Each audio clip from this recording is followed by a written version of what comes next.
Alors, le prochain intervenant, je vais vous dire, j'ai eu des échos. C'est du très, encore de très puissant. Très puissant.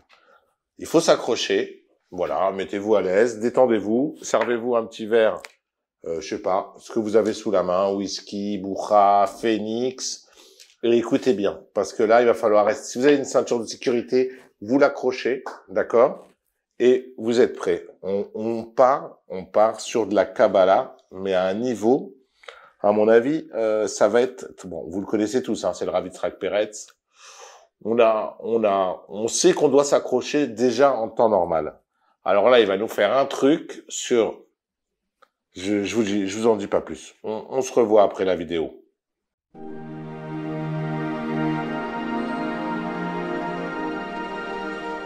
Shalom Aleichem. Vous savez quelle est la différence qui existe entre le nom Havaïe et le nom Adonai? Il n'y a pas de différence dans la lecture. On lit le nom Havaïe comme le nom Adonai, Aleph, Dalet, Nun, Yud. Et pourtant, les deux sont fondamentalement différents. Le premier, celui d'Havaï, correspond à l'homme, correspond au Rachamim, à Yarakov, Israël, le peuple juif tout entier. Le nom de Adonai, qui se lit comme il s'écrit, à l'encontre du Shem Havaïe, le nom Yud Kevavke, correspond lui à la Malchut, à la royauté, donc nécessairement à la femme, pas opposé au nom de Havaïe.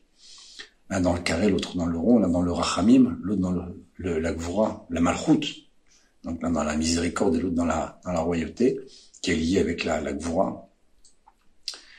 Et ce qui se passe aujourd'hui, par rapport aux soldats qui vont à la guerre, depuis déjà Simchat Torah de cette année, jusqu'à maintenant, eh bien, c'est la capacité qu'ont ces hommes, juifs et non juifs d'ailleurs, parfois même des femmes aussi, mais en général des hommes, cette capacité de se dépasser, de transformer leur être d'homme lié au nom de Havaïe à celui qui est le nom de Adonai. Et je vais m'expliquer.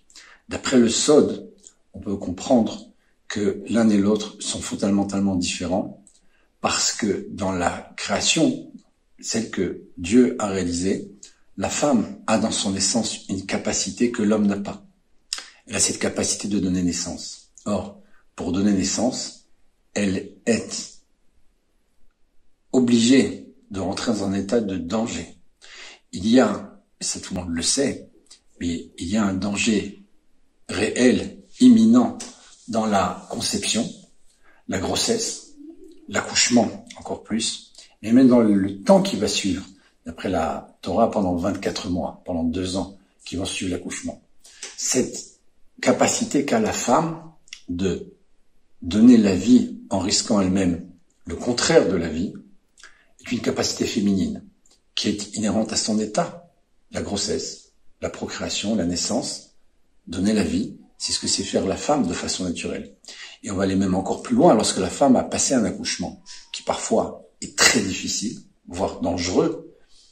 Elle va néanmoins recommencer 1 an, 2 ans après, peut-être moins, peut-être plus, et elle va revenir encore une fois à cet état. Même si son mari est en train de lui dire, mais l'autre fois tu nous as dit que c'était terrible, tu as vu la mort. Elle est prête à le refaire, à recommencer cela à nouveau. Donner la vie, donc à Israël, parce que c'est elle qui donne. Israël, c'est un enfant juif parce qu'il est 9 mois dans le ventre de sa mère, va donner la vie à Israël, et par cela risque elle-même, que Dieu préserve, le contraire de cela. Eh bien, les soldats qui vont à la guerre vont se transformer du nom de Havaïe à celui de Adonai. Ils vont devenir féminins dans le bon sens du terme, ils vont devenir comme les femmes, ils vont être capables de risquer leur vie pour donner la vie à tout Israël. Parce que le peuple juif tout entier dans le monde repose sur le combat de ces hommes, en l'occurrence maintenant dans le sud, mais également dans le nord ou partout en Israël, et le peuple juif tout entier, et le monde tout entier, même s'ils n'en sont pas conscients, même si parfois ils sont contre Israël, malheureusement beaucoup sont contre Israël, ils ne sont pas conscients qu'eux-mêmes sont protégés par ces soldats-là, même s'ils vont les attaquer eux-mêmes et les condamner. Ces soldats, encore une fois, juifs et non juifs, sans exception, eh bien, sont en réalité, à mon sens, de la royauté de Beth David, la maison de David. Ce sont Chayalé Beth David, ce sont les soldats de la maison de David. Et ils ont en eux-mêmes cette capacité-là de dire, je vais aller au combat, et je vais risquer ma vie, et ils le font malheureusement, quand on regarde les informations tristement, chaque jour, on entend ces mauvaises nouvelles, et ils vont risquer leur vie pour justement faire vivre et exister le peuple juif tout entier. Donc, ils ne sont plus dans le Havaïe, ils sont dans le Adéné. Alors, le nom qui leur correspond n'est plus le nom du masculin, mais le nom du féminin. Donc, il y a adéquation entre le spirituel et le matériel, entre leur être profond et leur être dévoilé, entre leur capacité d'être féminin, donner la vie à tout le Ham Israël, à tout le peuple juif, en risquant eux-mêmes la leur. Cette force-là, en fait des tzadikim, c'est une évidence. D'ailleurs, que Dieu préserve ceux qui quittent ce monde en allant à Kiddush Hashem dans la guerre, à mon avis, vont directement au Echal HaMashiach. C'est une obligation. Ils sont liés avec David Améler, c'est une évidence.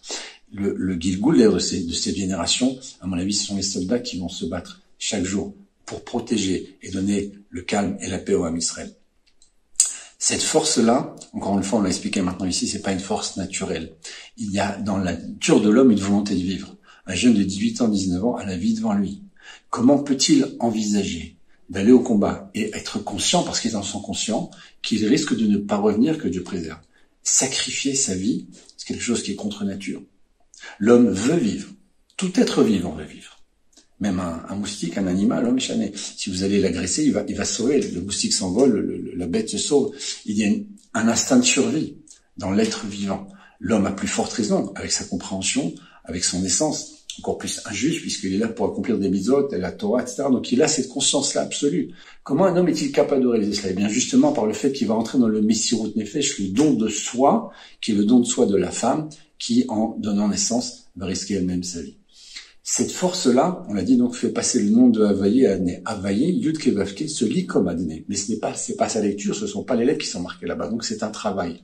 L'homme est dans le travail constant, d'où l'idée du carré qu'on évoquait tout à l'heure, si on a déjà mentionné dans d'autres vidéos. Cette force-là, eh bien, c'est le travail. Le carré n'est pas naturel. Le rond, lui, est naturel. La femme est naturellement liée à Dieu. C'est pour ça, d'ailleurs, que l'homme est des tefilines, rentre manger dans la souka, met un talit, tout ce qui est carré, rectangle, etc. C'est les louchot, l'étape de la loi, l'étude de la Torah. Toutes ces obligations de l'homme ne sont pas inhérentes à la femme. Le Mashiach, lui, nécessairement est un homme parce que j'en attends de lui, justement, ce travail extraordinaire. Et là, regardez bien jusqu'où ça va. Il y a dans la Tfila, dans la Hamida, le premier verset qui est considéré par les sages avec une question, est-ce que ce verset est une coupure entre la fin de la prière, donc on dit Gaal Israël, que tu libères Israël, et ensuite la Hamida. Il y a un verset qu'on dit qui est Adonai Sefatai Tiftar Fiyagite Latecha. Dans le premier mot là-bas, il y a un message extraordinaire. Le premier mot, c'est pas Yud Kevavke, justement, le nom qui est marqué là-bas, c'est le nom de Adné. Aleph Dalet Nun Yud, comme vous pouvez le voir ici à l'écran.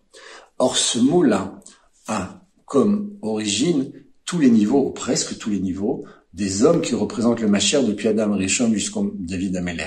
Le Aleph, la première lettre, c'est Adam, Avram et Aaron. Dalet, c'est David. Nun, c'est Noach. Yud, c'est Yaakov, Yitzhak et Yosef. Il en manque un, parce qu'ils sont 9 en tout. C'est Moshe. Moshe n'apparaît pas ici. Et le Mashiach, bien entendu, qui est le 10e, parce qu'il y en a 9 et le 10e, c'est Mashiach. Mais si on continue à regarder d'après les Kavanot du Hari, eh bien, on voit ici que le mot Oufi, qui est la suite, Ken, Adonai Sefatai Tiftar, Oufi, Yagite Latecha, Dieu ouvre mes lèvres et ma bouche va dire les louanges. Eh bien, le mot Oufi va se transformer d'après le Hari en 2 lettres qui sont écrites maintenant assez petites, mais un peu plus petites, qui sont le Mem et le Nun. Le Mem, c'est Moshe, le Nun, c'est Mashiach. Pourquoi? Ça serait un petit peu long à expliquer maintenant ici. Mais ça veut dire que chaque fois que nous commençons la Hamida, nous arrivons dans un degré qui s'appelle le monde de Hatzilut. Le monde où on rejoint le Ein Sof, l'infini. Cette espèce de Messirut Nefesh que nous faisons nous aussi. Le Baal Shem Tov dit que lorsque l'on arrive au niveau de la Hamida dans la prière, si on prie comme normalement on doit prier, et lorsqu'on termine la Hamida, c'est un miracle si on est encore vivant.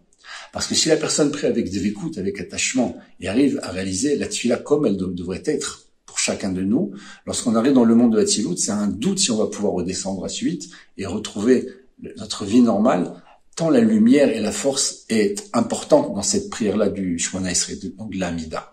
Or, cette Amida commence avec ces mots-là, qu'on retrouvera d'ailleurs à la fin dans le Sim Shalom. Ils sont tous allusionnés dans chacun des mots, Shalom, Tova, Bracha, etc. On va pas maintenant rentrer là-dedans. Donc, c'est pourquoi on commence la prière avec ce mot-là, et non seulement ce n'est pas une coupure, mais c'est ça qui va nous permettre de rentrer dans le monde de Hatzilut. Parce qu'on va dévoiler là-bas des lumières qui sont celles, encore une fois, du Goël, du libérateur, Adam Arishon, Noach, Moshe Rabbeinu, Yosef, David. Tous sont mentionnés là-bas, en filigrane, en allusion, mais ils sont mentionnés. Or, le nom qu'on utilise ici, c'est Adné. Pour une raison très simple. Si on mentionne ce qu'on a dit tout à l'heure, le carré et le rond. Le carré, c'est une forme de contraction de sa lumière qui a créé le monde. Et on l'a dit, les tefilines, la souka, la chopa, les louchot, le talit, même si c'est en rectangle, même le Beth Amikdash, tout est en carré là-bas, sauf le kior. Tout est dans le carré chez l'homme. Ce carré-là correspond à la lettre même, c'est la lettre qui tenait par miracle dans les louchot. Le même sophique, le même final. Le samer, qui est autour du noun, ken, lui est dans le rond. Lui aussi tenait par miracle. Ce même et samer ensemble forment la valeur numérique de 100. Un est dans 40 et d'autres 60. Lorsqu'on rejoint maintenant le Yagid, puisqu'on dit, Oufi, Yagid, ma bouche va dire, eh bien, Yagid est en tout 27 lettres. Yagid a une valeur numérique lui-même de 27. Yud Gimel, Yud Dalet. 13 et 14, donc 27 lettres. Je rajoute ce 27 aux 60 et aux 40 du rond et du carré, j'obtiens exactement 127. 127, c'est le Messirut Nefesh absolu. Celui de Sarah, dans les années, celui de Esther, dans le monde, et chez l'homme, à l'encontre des deux précédents, dans tous les niveaux libérateurs. Et je vais expliquer. Chez Sarah, elle a été capable de donner naissance à celui qui justement amènera Israël. Lui aura 2 gouttes, parce que 2 gouttes de Yitzhak, parce que Tipa en hébreu c'est 104, et 2 fois Tipa ça fait 200, une valeur numérique d'Yitzhak. Ces 2 gouttes-là, eh bien c'est la même goutte qui s'est subdivisée. L'une en Esav, l'autre en Yaakov, qui devient Israël, ce qu'on a dit tout à l'heure.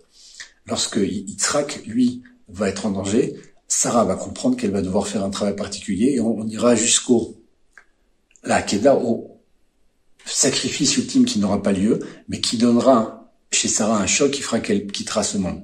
Donc il y a, d'après le Sefer Yetzirah, 3 niveaux. L'homme dans l'espace-temps. L'homme dans l'espace-temps. Olam, Shana Nefesh, le monde, l'année et l'âme. Le monde, c'est Esther, 127 provinces, c'est toute la planète. L'année, c'est Sarah, avec les 127 années. Et l'homme, cette fois-ci, c'est l'âme. À l'encontre des 2 précédents qui ont devoir régler un compte avec les serpents parce que c'est la femme qui a fait tomber l'homme, qui a amené la mort dans le monde. Elles vont faire le contraire. Elles vont perdre leur mari, et elles vont perdre leur vie et leur pureté pour sauver le Ham Israël. Seulement, quand on arrive au 3e degré, on est dans le Nefesh. On a dit l'homme dans l'espace-temps. Bien l'homme, justement, c'était plus déjà la femme comme les 2 précédents, où Esther et Sarah vont s'isoler avec le serpent, où Avram ne rentre pas au palais et Mordechai ne rentre pas au palais. Eh bien, celle-ci, on arrive au niveau des hommes. Et lorsque je prends la valeur numérique de Adam, Noach, Avram, Yitzhak, Yaakov, Moshe, Aaron, Yosef et David, les premières lettres de tous ces noms-là font 127. Donc ils sont, eux, le niveau le plus élevé du don de soi, du masculin qui devient féminin. Eh bien, tous les soldats qui vont à la guerre aujourd'hui sont dans le 127. Ils sont dans le dévoilement du premier Tzimtzum, la première contraction de Dieu dans sa lumière absolue pour créer le monde. Ils sont dans le travail le plus important de transformer leur nature, de devenir féminin, dans le sens où ils sont tous de la maison de David. Ils sont tous dans le mission Nefesh, le don de soi absolu. Ces soldats-là, personne ne les égale. Personne ne peut comprendre ce qu'ils font parce qu'encore une fois, c'est contre nature. Ce ne sont pas des tzadikim, ce sont des grands tzadikim qu'on peut même pas approcher. Je sais pas si on s'imagine ce qu'ils font. 18 ans, la vie devant eux, et pourtant ils vont au combat et on sait très bien ce qui peut se passer et ça se passe tous les jours. Pour faire ça, il faut avoir un niveau de mission Nefesh qui est celui du Mashiach. Chacun d'eux est un Mashiach, chacun d'eux rapproche le Mashiach, chacun d'eux est lié au Mashiach et chacun d'eux monte au Echal du Mashiach lorsqu'il quitte ce monde. En espérant que le travail que tous ces soldats font amène la Géoula, que Dieu les protège, qu'ils reviennent dans la paix, qu'ils soient protégés tous, et qu'il n'y ait plus d'autres victimes, que Dieu préserve, et qu'ils reviennent Béchalom, et qu'ils réalisent ce qu'ils doivent réaliser jusqu'à la victoire totale avec l'avenue du Mashiach. Amen. Kenny Ratzon.